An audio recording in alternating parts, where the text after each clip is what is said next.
ハレルヤハレルヤ。はい、神様の恵みです。ハレルヤ、感謝します。あっという間に6月となりました。今日は1週目の生産式の礼拝です。本当に嬉しいです。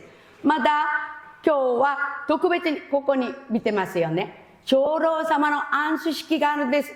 まだ安息さんの安息式、父さんのまだ任命式があるんです。これは私が計画したことではありません。先月韓国に行った時、神様からの感動がありました。やりなさい。主よ、準備ができてないんですけども、やりなさい。私が喜ぶことです。このように言われたんですね。そして急いでこのプレンカードを用意しました。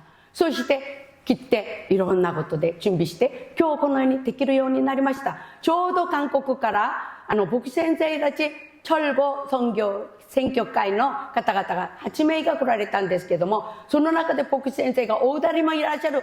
また長老様たち、また권사님たちがこんなに来られたこと、偶然ではないと信じます。アメン。ハレルヤ。神様に栄光です。ハレルヤ。じゃあ今から韓国語で少しやってからまた続きますね。오늘은 6월 달의 첫째 주일로 성찬주일입니다. 하나님께서 이 시간을 얼마나 기뻐하시는지 우리에게 특별한 손님을 보내주셨습니다. 한국의 철거 선교회의 목사님 2분과 장로님들 그리고 권사님들까지 8분을 보내주셨습니다. 지금 잠깐 일어나 주시면 소개를 올리겠습니다. 할렐루야, 아리가또 고자이마스. 김용진 목사님, 김하은 사모님, 이의리 목사님, 이재풍 장로님, 정구현 장로님, 이인화 권사님, 주영진 장로님, 송민호 장로님, 이렇게 해서 8분이 오늘 이렇게 우리 교회 오셔서 함께 예배 드리시게 된 것이 너무 기쁘고 감사하고 기적적인 일이라고 믿습니다. 앉아주시기 바랍니다. 감사합니다.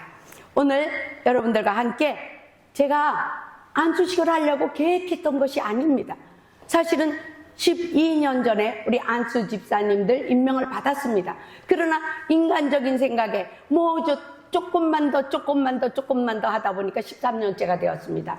그런데 지난달에 제가 한국에 서울 한영대학교에 집회를 갔는데 갑자기 주님께서 감동을 주십니다. 이번에 들어가면 안수식을 임명식을 하거라 하는 감동이었습니다. 아니 주님 조금만 더요. 아니다. 내가 기뻐하노라. 내가 준비한 일이니라. 이렇게 말씀을 주셨습니다.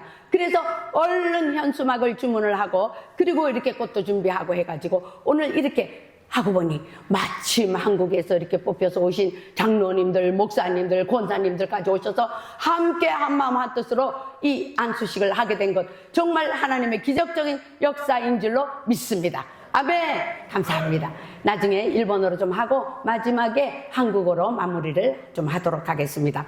시와 사무엘은이 오세라레 마시다. 쯔노니 아브라오 미타시테 유케 아나타오 베ツレヘムの人エッサイのところに行かす。使わす。私はエッサイの息子たちの中で私のために王を見つけたから。すっごいことを言われたんですね。そこでサムエルはもうびっくりしました。主よ、どうして私が行けるでしょうか。サウル王が聞いたら私はもう殺されてしまいます。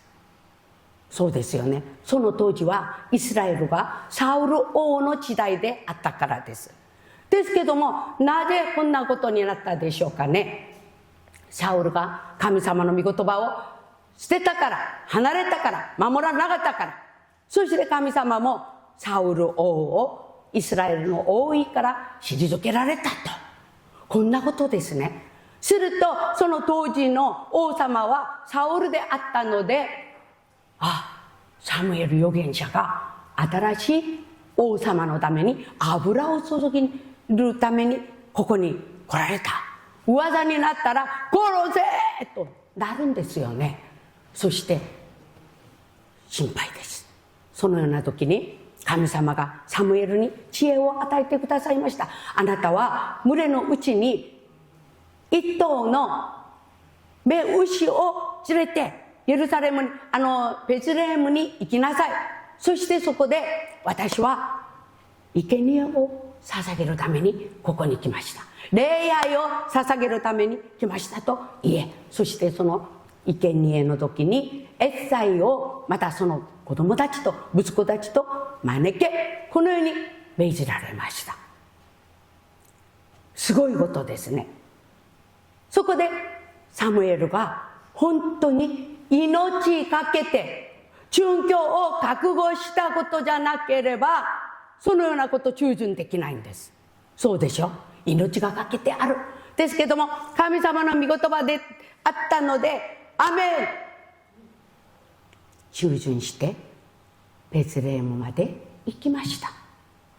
するとベツレヘムの長老たちが恐れて出てきて、先生平安でしょうか、平和ですか、平和のためにここに来られたでしょうか。みんなが緊張している。預言者が見えたらどんなことが起きるか、歴史的なことが起きますので、そこの長老たちは緊張して不安で心配して、本当に平安のために来られたでしょうか、このように尋ねたんですね。そうです。そこでサムエルは、そうです、平安です、私は生贄のために礼拝を捧げるためにベツレヘムに来ました。あなた方はこの身を性別してきれいにして私と共に礼拝を捧げましょう。そこにエッサイも招いて、そしてエッサイの子たちも招きなさい。こうなったわけですね。不安で緊張して今殺されるか生かされるか、そのような瞬間に礼拝が回答です。アメン。私たちも何か問題があるときは礼拝から始めますように。そうすると不安ってまだ緊張感、そんなのが全部変えられて平安の礼拝となると信じます。そこでエッサイが7人の息子たちを連れてその生贄の時に参加しました。そこで見ると一番長男のエリアプが見えました。かっこいいな、背も高くて容貌も素晴らしくて、サウル王の軍隊に入って戦っていた兵士だったから、将軍だったから見た目が良かったんですね。そこでわあ、実にこの人こそ神様に油が注がれるものである、心の中で密かに思いましたね、サムエルが。ですけども神様がその心を見ておられ、すぐに言われました。あなたは容貌や背の高さを見てはならない。私が見るのはそのようなものではない。人は人の上辺を見るが、私はその人の中心を見ている。心の中心を見ている。アメン。今日暗唱を受ける方々は人間に選ばれた方ではないと思います。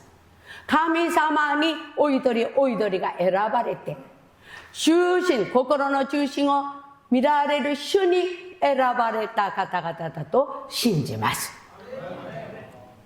ですからその長男のエリアプはダメ、神様が言われましたね。するとエッサイは長男の息子を連れてきてサムエル前に進ませました。ですけども神様はこれも違う、私はもう退けている、このものではない。それからエッサイは3番目の息子サマをサムエルの前に通らせました、進ませました。ですけども神様はそれも違う、このように言われたんですね。すると一番の長男、次男、3番目の息子、どんどん7番目の息子まで全部通らせました。進ませました。しかし、これも神様は選んではおられません。その時にもういない。そこでサムエルがエサイに言いました。エサイよ、あなたの息子たちはみんなこれで全部であるのか、7人なのか。いいえ、実はね、私の末の子がいます。どなたでしょう。末の子がいますけども、彼は今野原で羊の番をしています。どなたであるかご存知ですか。有名なダビデ。そうです、ダビデですよ。ダビデは兄弟の中にも入れないぐらい父と兄弟たちに無視されていましたよ。兄弟たちみんな連れてこいと言われたんですけども、来なかったんですね。羊の番をさせたんですね。そこでサムエルが言いました。今早く人を行かせて、その人を連れてきてください。その人がここに来る前は私たちは待ちます。その人が来るまでは私たちは食事のこのテーブルに茶に座りません。そして人を行かせてダビデを連れてきました。すると目はピッカピカで立派な顔で素晴らしい人でありました。そこでやっと神様がサムエルに言われます。あなたは角を取ってその糸に油を注げ、このものがそれだ。サムエルは油の角を取って、そして兄弟たちのみんなが無視して、あっち行け、あんたは関係ない、あんたのようなものはこちらに入らない、このようにして無視していたダビデでありましたけども、末の子中高歳のダビデ、それを兄弟たち親の真ん中に立たせて、そこで油を注ぐようになりました。それはイスラエルの王になるための油注ぎでありました。人は無視しました。ですけども神様が見ておられ、神様が中心を取られて、そしてこのものが今からイスラエルの王になるちょ。アメン。そしてその日油が注がれたその瞬間から特別な聖霊の主の霊が激しくダビデの上に注がれたと。ですけどもサウルが後にこれを聞きました。やっぱりダビデを殺せ、こうなったんですね。そして中高年間も逃げ回りました。逃亡者になりました。同宿者になりました。食べ物着るもの泊まるところがなかったんです。ですけども最後まで主を信頼して主を離れませんでした。詩篇を書きました。詩を書いて賛美して感謝して祈りました。結局30歳という若い時にイスラエルの王となりました。それから40年間もイスラエルを一番強い国、平安な国を治めることができました。今日油が注がれる、任命される方々のみならず、私たちもみんなそのように今日から激しく主の霊が来られて満たされて、私たちもダビデのようなものとなりますように主の皆によって祝福します。韓国語で少し説明して今日のメッセージは短く終わりたいと思います。역대상 10장 13절에서 14절 말씀을 보면은 사울 왕이 하나님께 버림을 받고 쓰임을 더 이상 받지 못한 것에는 이유가 있었습니다. 그것은 범죄함이었더라. 그런데 그 말씀이 역대상 10절 말씀에 보면 사울이 하나님의 말씀을 버렸습니다. 그 다음에 신접한 자에게 가서 물었습니다. 가르치기를 청했습니다. 그리고 또한 하나님께 묻지 아니하였으므로 내가 사울을 버리고 이새의 아들 가운데서 택하여 한 왕을 예선하였습니다. 그런데 사무엘은 너무 마음이 아팠습니다. 계속해서 그를 위해서 슬퍼하고 있었습니다. 그때 주님이 말씀하십니다. 내가 이미 그를 버렸노라. 너는 언제까지 그를 위하여 슬퍼하고만 있겠느냐? 너에게 주어진 새 사명을 위하여 일어나라, 달려가라. 기름불에 기름을 채워서 내가 명하는 대로 베들레헴에 가서 이새를 만나고 그 아들 가운데서 내가 명하는 자에게 기름을 부어라. 새로운 사명을 주셨습니다. 사울이 처음부터 그러진 않았습니다. 처음에는 내가 베냐민 지파 가운데 가장 작은 자가 아니니까 나 같은 것이 어떻게 이스라엘의 왕이 되겠나이까? 나는 도저히 그럴 수 없습니다. 겸손한 자세였습니다. 그러나 다만 2년이 지난 후부터 교만이 들어가고 하나님의 말씀을 떠나고 신접한 자에게 묻고 그리고 하나님께 묻지 않고 이런 죄를 범함으로써 하나님 앞으로부터 점점 멀어졌습니다. 그래도 겉보기에는 멀쩡하게 40년간 왕을 했습니다. 그러니 2년이 지난 데부터 변질을 했으니 38년 동안이나 주님을 떠난 생활을 했으니 얼마나 마음이 고통스럽고 괴로웠겠습니까? 그때에 15년간이나 다윗을 잡아 죽이기 위해서 추격하고 공격하고 쓸데없는 엉뚱한 일에만 전신을 다 쏟은 것입니다. 그러나 하나님께서 사무엘에게 이런 명령을 주셨을 때 사무엘은 너무 놀라웠습니다. 하나님, 제가 어떻게 가겠습니까? 지금 제가 만약 가서 다른 사람에게 이스라엘 왕이 되게 하기 위한 기름을 붓는다면 사울이 가만히 있겠습니까? 나를 잡아 죽이려 하지 않겠습니까? 그렇습니다. 우리가 하나님의 말씀에 순종하기 위해서는 때로는 순교의 각오가 없으면 이것이 간단한 일로 보이지만 간단한 일이 아니었습니다. 목숨을 걸고 사무엘이 가서 다윗에게 기름을 붓는 장면이 오늘의 이 장면입니다. 하나님께서 버린 자가 있으십니다. 택한 자가 있으십니다. 우리도 그것을 구별할 줄 알아야 될 줄로 믿습니다. 엉뚱한 길로 가는데 겉보기는 멀쩡해도 잘못된 길로 가고 있는 사람이 하나님께 이미 버림을 받은 사람이라면 우리도 미련을 끊어버리고 그 사람에게서 떠나야 될 줄로 믿습니다. 그 구별을 어떻게 합니까? 기도할 때 주님께서 밝히 알려주실 줄로 믿습니다. 우리는 하나님께 다윗이 뽑힘을 받아서 그 가운데서 쓰임을 받았던 것처럼 하나님 앞에 우리의 중심이 하나님 앞에 올바른 생활을 할 수 있도록 처음에 부르심을 받았더라면은 마지막 순간까지도 주님을 떠나지 아니하도록 매 순간 우리가 주님 앞에 기도하며 말씀 보며 바로 나아가야 될 줄로 믿습니다. 만약에 사무엘이 인간의 눈치를 보았더라면, 사무엘의 눈치를 보았더라면 절대로 다니엘에게 가서 기름을 부을 수 없는 입장이었습니다. 그러나 하나님 말씀을 순종하여 기름불에 기름을 채워서 베들레헴으로 갔습니다. 그때에 베들레헴의 장로님들이 달려 나와서 영접하며 떨며 묻습니다. 평안으로 오셨습니까? 평안입니다.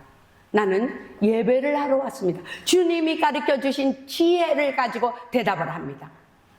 암송아지를 한 마리 끌고 가서 나는 지금 여기에 예배를 하러 왔습니다. 모두가 사무엘이 보인 것만으로도 긴장하고 있습니다. 불안해하고 있습니다. 어떻게 될 것인가 걱정하고 있습니다. 그때 나는 예배를 하러 왔습니다. 그렇습니다. 우리가 불안하고 긴장하고 문제가 있고 할 때는 예배로서 모두가 하나가 되고 평안이 이루어지는 줄로 믿습니다. 그때에 이스라엘의 이제 왕이 되기 위해서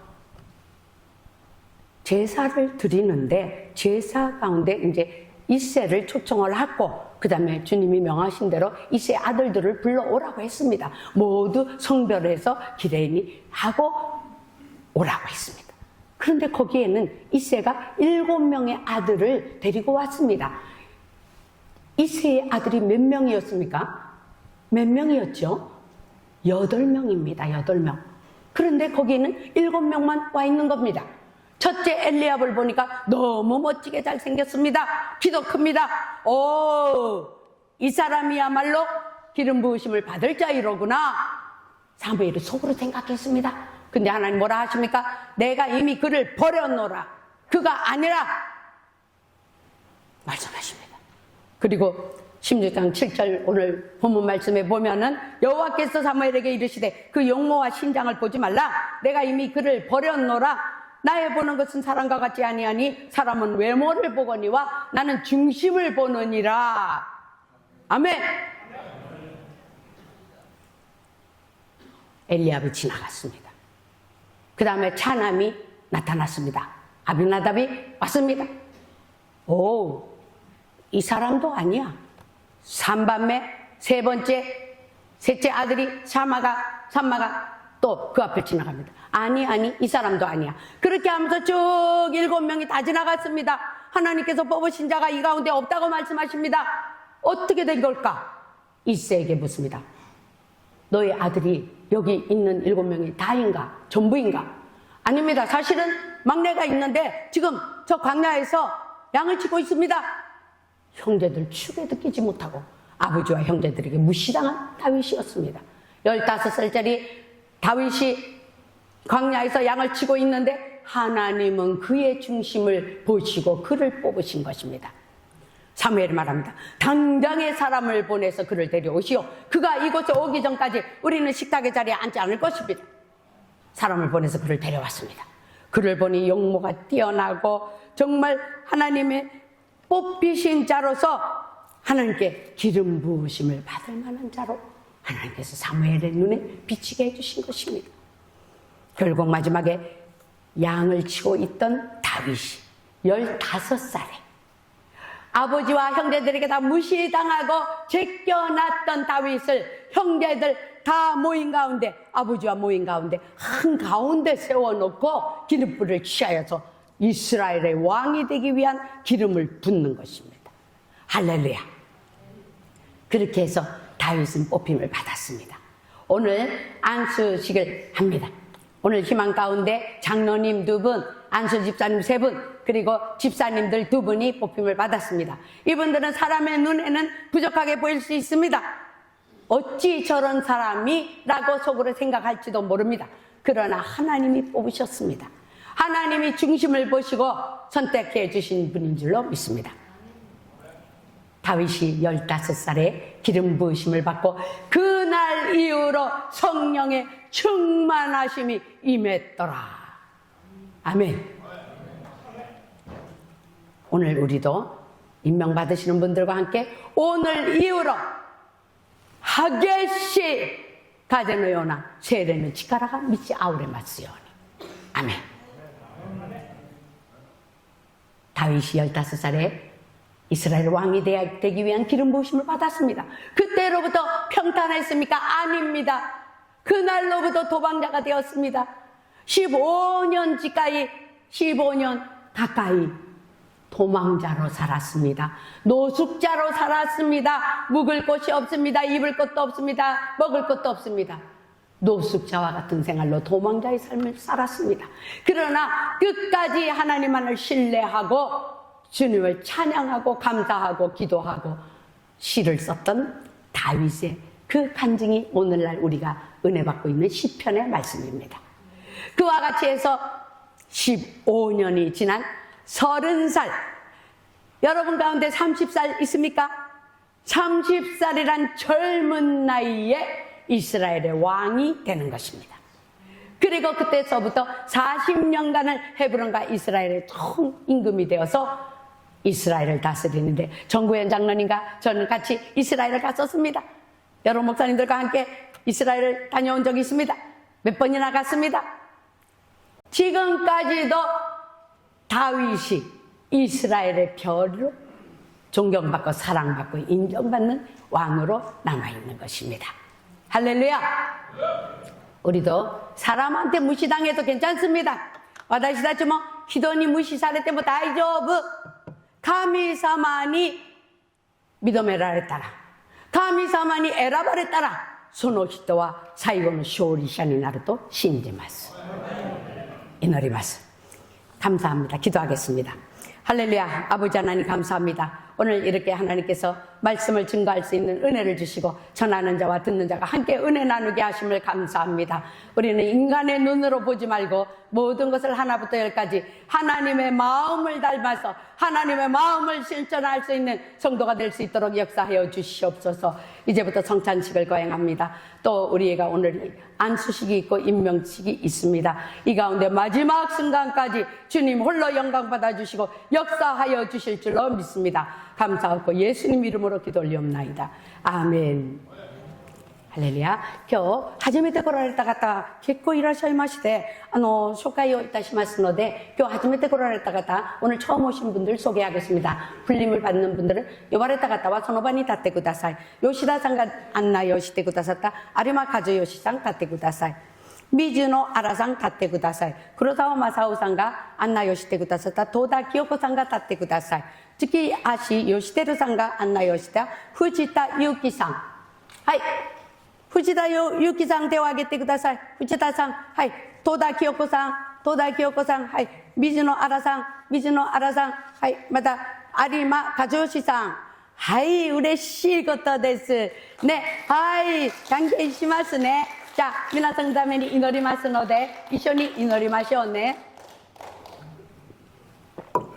生きておられる神様、感謝いたします。今日、初めて教会に参りました。神様の招待を受けました。神様の御言葉を聞きました。まだよくわかりませんけども、今から聖霊様が悟らせてください。私もイエス・キリストを信じて、救われて、永遠の命を持ちたいです。今から永遠にイエス様と共に生きたいです。私を助けてください。感謝して主イエスキリストの皆によってお祈りいたします。アーメン。ハレルヤ。感謝します。